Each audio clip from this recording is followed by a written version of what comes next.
eyes down for the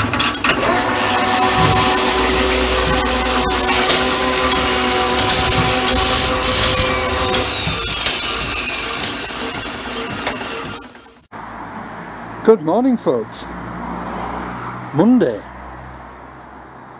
Sunny. Blue skies. In parts. Spring-like. In fact, it would be spring if it wasn't so bloody cold. I got in the car this morning to set off here and I got an ice warning, so there you go. But it is cold. It is cold, but it's bright and it's pleasant.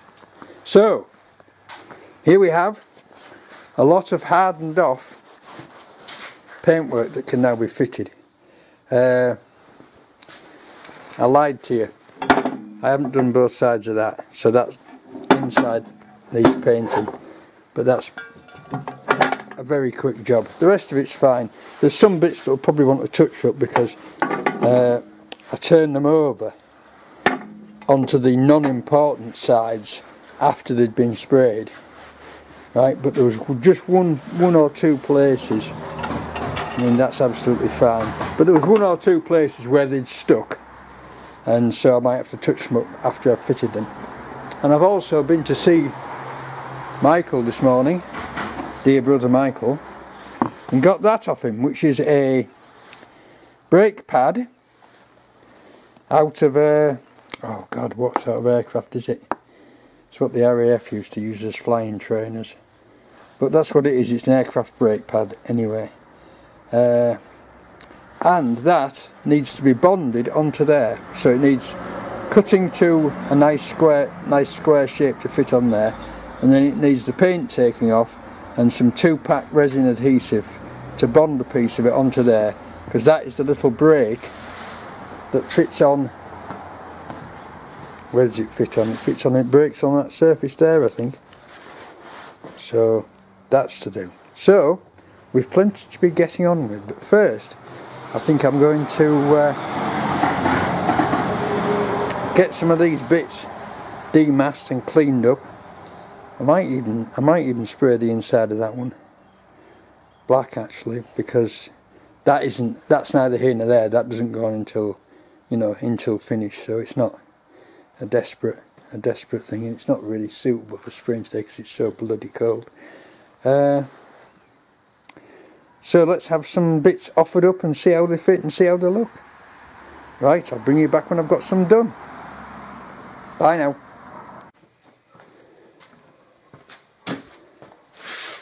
So folks, I've got the first bit on, not without damage. That was just sheer clumsiness. I slipped out the screw head and scratch. But I haven't put these on yet, but this is where they go. The little brake fits in there and presses on the back of there. There's a spring under there, there's a pin through there. It's a pin I haven't got, but it's a pin that will be very easy to duplicate. And there's also a little grub screw in the brake that holds the pin. So that when you press, you literally press your hand down on there and it breaks the pulley. Simple as that.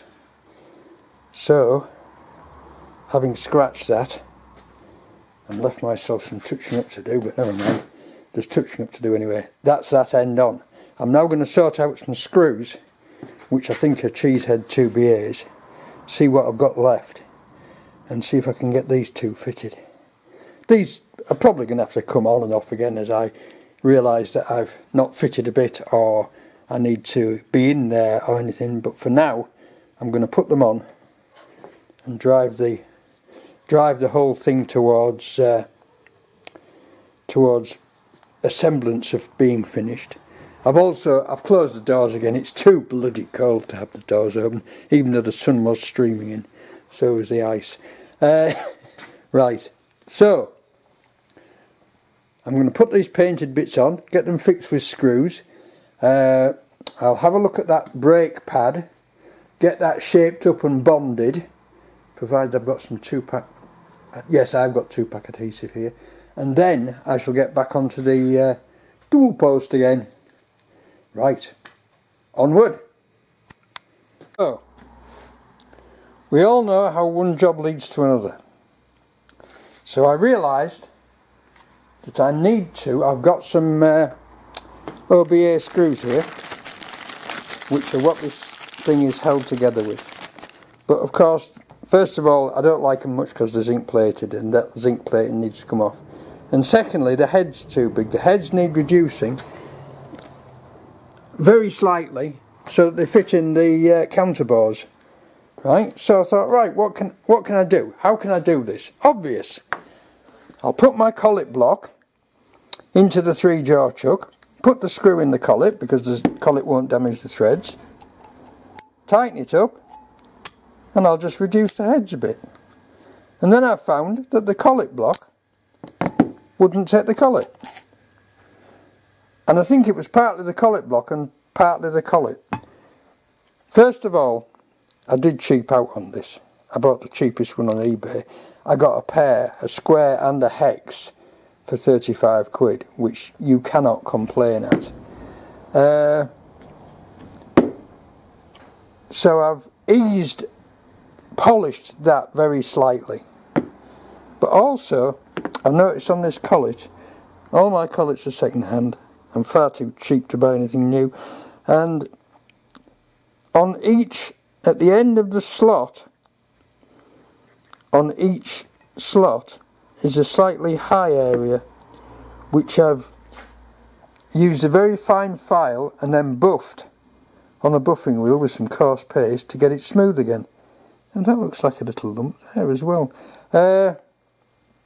So these collets have obviously been abused a bit, probably strained a bit, probably squeezed up too tight a bit, and it's just raised a tiny bit of metal there.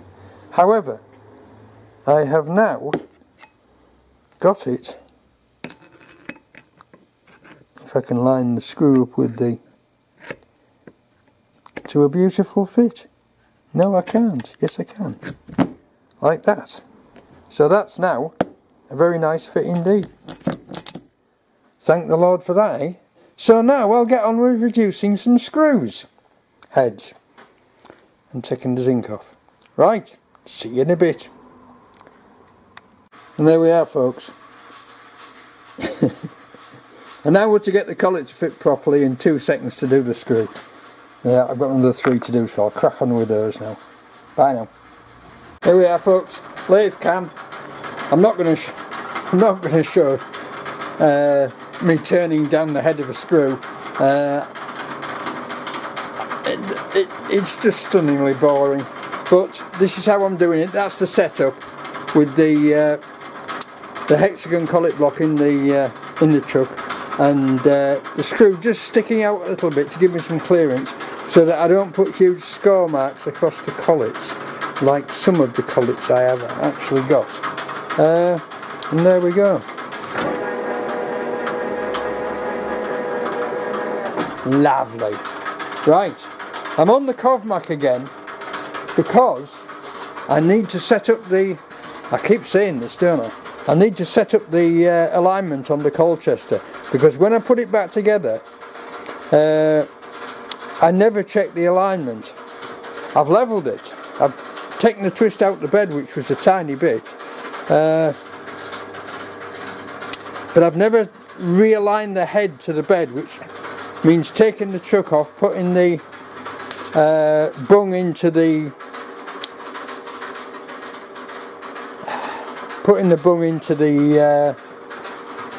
into here, into the spindle. The spindle, that's the word. Putting the bung into the spindle, putting the alignment bar in, and then checking the alignment as we go down the bed. In other words, putting a clock on the front of it and winding down to check the alignment of the headstock with the bed. Now I know it's out. It's not very far out, but it's out. And if you try and drill a very small hole in the centre of a piece of steel, you can see the drill having a wiggle. So we know it's out. You have to loosen 5 Allen screws and bump it back into position. So it's not a big job. It's a job I just haven't bloody got around to. But I will. I will. Right, I'm going to turn down a couple more screws and then I'm going to carry on with assembly. I've got a few in them that look really good. In fact, they're virtually indistinguishable from the original screws. There you go.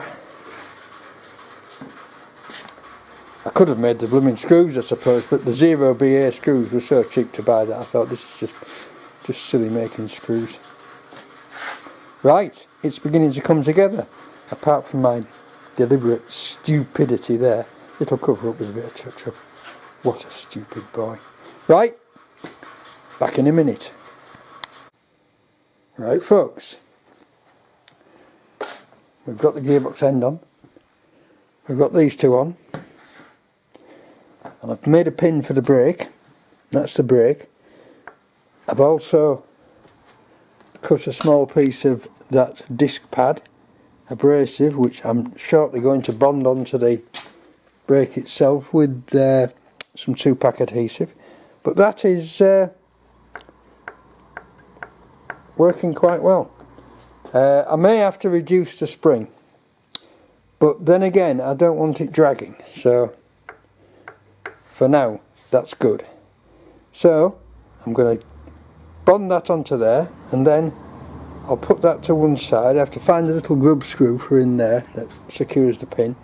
I'll put that to one side to let it dry, and then we'll move on to, I think we'll move on to rebuilding the tailstock, to be honest. It's just a reassembly job. Let's do that. Right, back in a minute.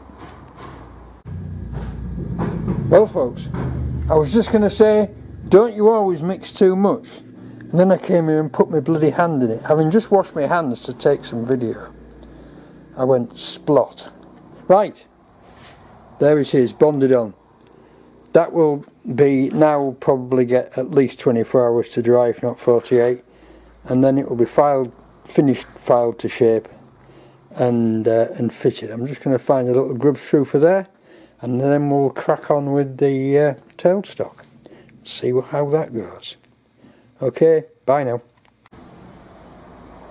So there we go folks. I've got all the paint cleaned off it. Well, it doesn't need paint on it. I've got this brightened up, which was absolutely red rust. The same with the handle there. And now I've come across what should be, it's either a key or it's a pin. But whether it's had a key shaped on the end of it or not, I don't know. I would think it has, but it's sheared off. Right, so I have to now stop and drill that out because it doesn't go right through the shaft. So there we go. So I've come to a natural stop. That's the holding on mechanism. There's the base of the of this tailstock unit. So that's it for today. It's looking good. And I'll see you all tomorrow. Bye now. Right folks, it's not Tuesday, it's not even Wednesday, it's Thursday. Because my car broke down. Well, not really broke down. I had a horrible grating noise at the back, and true to form, it was a disc pad that was worn out and also a seized up caliper. So it was in dock all yesterday, so I didn't get here yesterday. The day before that was taken up with appointments and shopping and all sorts of other crap. So here I am. So, to continue, I'm just cleaning these threads out. I have cleaned up the locking handle for that. Now this isn't a good fit. It goes in, but nothing locks it. So what I was going to do was just drill a hole through the middle and put an Allen screw in to lock that. That's all cleaned up, ready to fit. That's cleaned up, ready to fit. I've just cleaned up the heads of these screws, which are rather knocked about, but they're okay now. And I'm going to fit those, put the base on, put the locking thing on, and then we'll go and drill that. My 1/2 inch by 10 Acme right hand has come, so I've got the tap to do the attack the nut with now.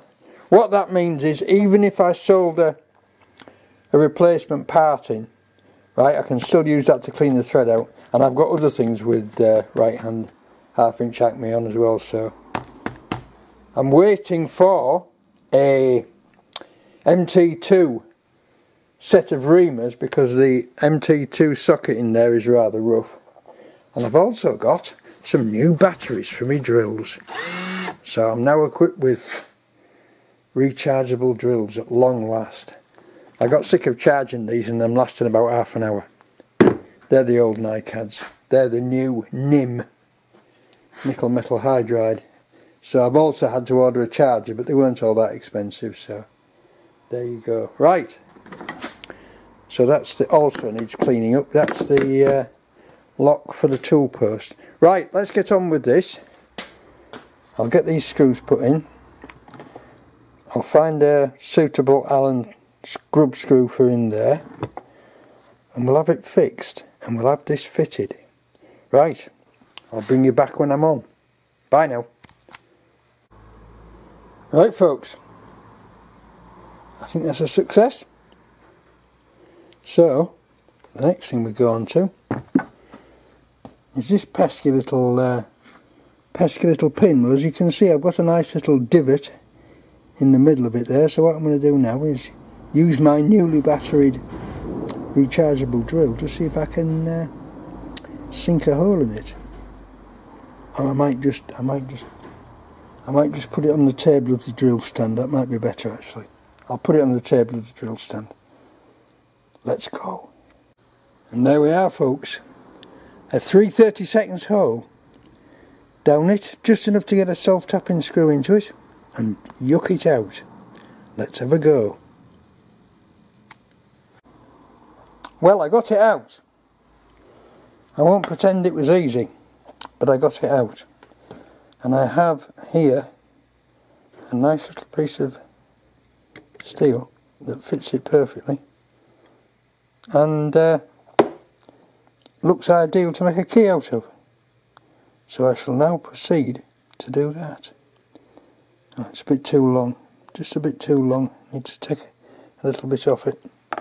Right, off we go. And there we go folks.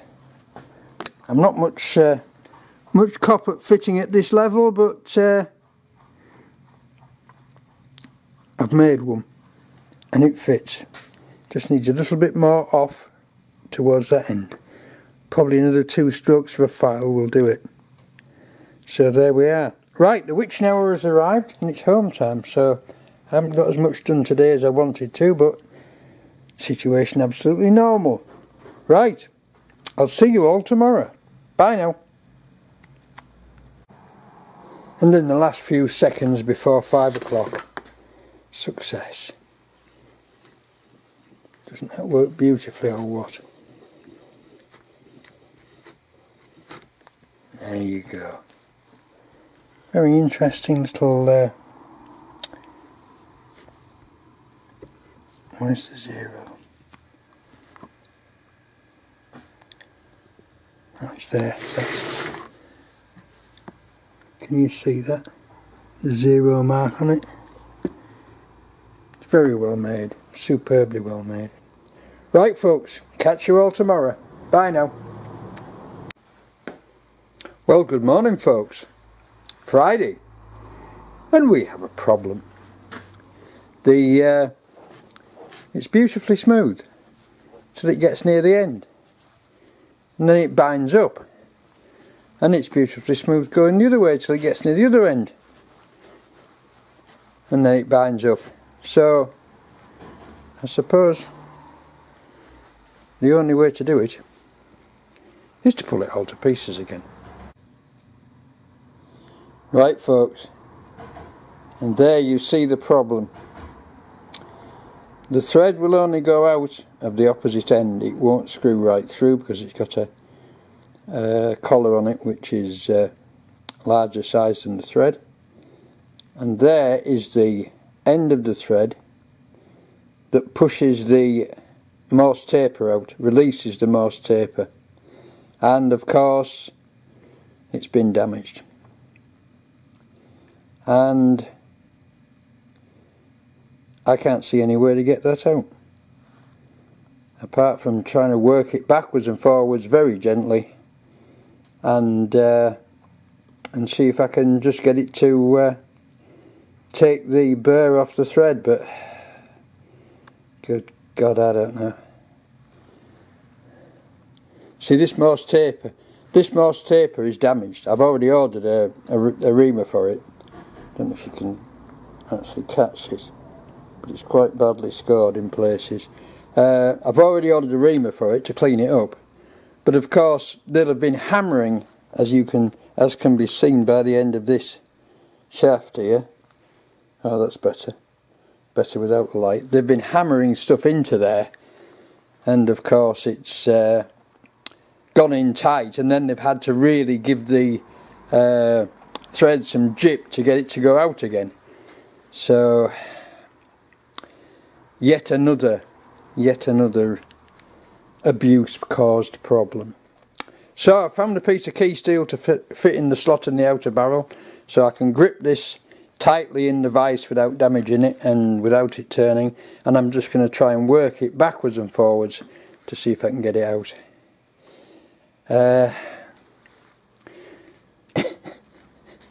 I'm thinking of a flexi drive with a conical grinder on the end that I can thread down there to clean it up, but the problem is it's so far down. It's right down here. It's just out of the question. I don't know. I'll have a think about it and get back to you. Bye now. Success, people. Now, the thread doesn't appear to be damaged. Right? It's not even brightened it up. But this end is a bit bozzed up. But that doesn't appear to have been catching on anything. Unless it's because there's a hole drilled in that end, which that wouldn't go down.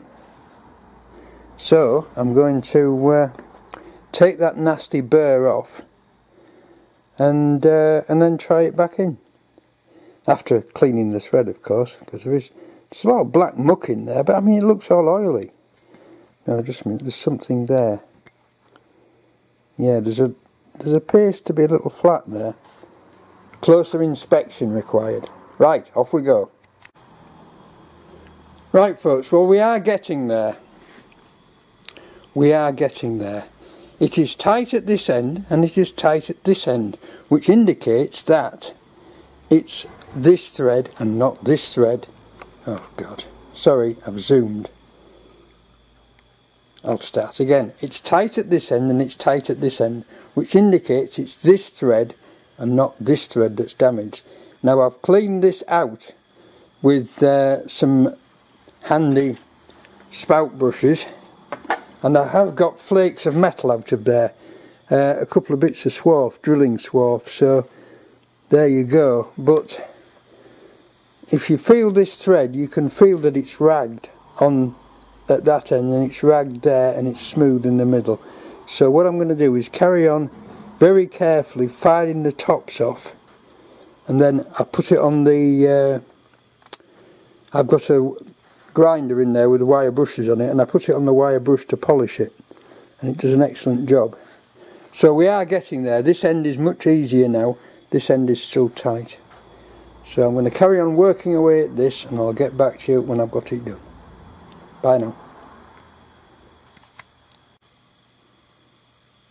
Well folks, I am getting there, but I've run out of time for this week. I've just been looking on the internet actually, and a die nut is only, I can get a die nut for less than 20 quid. So it might be the way to go. I shall persevere a bit more on that.